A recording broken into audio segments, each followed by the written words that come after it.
So ఈరోజు మా చేను దగ్గరకు వచ్చేసాం. మొత్తం అంతా టమాటో నాటేద్దామని ముందు మొత్తం నాటేసాం. మొత్తం అంతా ఫెయిల్ అయిపోయింది. సార్ మళ్ళీ నాటుతున్నాం ఏమైతుంది కానీ అని. పంటకైతే 1,70,000 పెట్టుబడి పెట్టేసాం. ₹1 రాలేదు. సో 2 కోతలు వెరికేసాం. ఒక కోత 8,000, ఒక కోత 7,000, 15,000 వచ్చింది.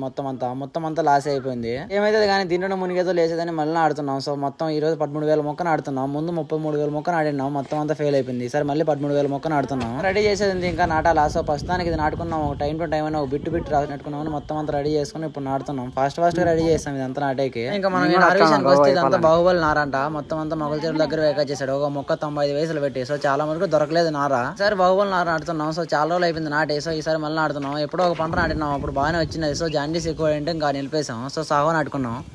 ఇప్పుడు మళ్ళీ ఈ మొక్కలే నాటుతున్నాం. సరే ఈ మొక్కలు నాటడం మెయిన్ రీజన్ ఏంటంటే ఈ కాయలు బాగా సైజు వస్తాయి. సాహో సైజులు ఎక్కువ రావు. సో సాహో సైజులు వచ్చేకి చాలా పెట్టుబడి పెట్టుకోవాలా. సో బాహుబలి అయితే ఆటోమేటిక్ గా సైజులు వచ్చేస్తాయి. సరే ఎందుకు అంత పెట్టుబడి పెట్టడం అని ముందుగానే బాహుబలి మొక్కలు నాటుకున్నాం. సో తక్కువ పెట్టుబడి వస్తుందని. ఇక అక్కడక్కడ జాండీ చెట్లు పడతాయి. సో మొత్తం అన్ని పెరికేసుకుంటే చాలు. సో మాక్సిమం పడవు. ఎనలకు ఎక్కువ అయితే పడతాయి మాక్సిమం. దానికి మెయిన్ రీజన్ ఏంటంటే మొత్తం సాహో అయితే దిగుబడి ఎక్కువ వస్తుంది. సో పెట్టుబడి ఇంకా ఎక్కువ వస్తుంది. సో బాహుబలి కొద్దిగా పెట్టుబడి తక్కువ వస్తుంది. సో పంట కూడా కొద్దిగా లైట్ గా తక్కువ వస్తుంది. కానీ మనం కూడా కొద్దిగా డోస్ ఎక్కువ పెంచితే దాని కాపే వస్తుంది ఇది కూడా. సో కాయలు మటుకు ఆటోమేటిక్ గా సైజులు వస్తాయి. సైజులు మనకు మందులు ఇచ్చే అవసరం లేదు. ఆటోమేటిక్ గా ఆటోమేటిక్ గా వచ్చేస్తాయి. ఎందుకంటే అంత పెట్టుబడి ఎందుకు పెట్టడం ఇంకా బాహుబలి మొక్కలు నాటేస్తున్నాం. మొత్తం అంతా నేనే కాదు మీరైనా కాదు ఎవరైనా కానీ మొత్తం ఆ పంట గురించి క్లారిటీ తెలుసుకుని ఆ పంటలే దిగండి ఎవరికైనా కానీ. లేకపోతే చాలా నష్టం వచ్చేస్తుంది.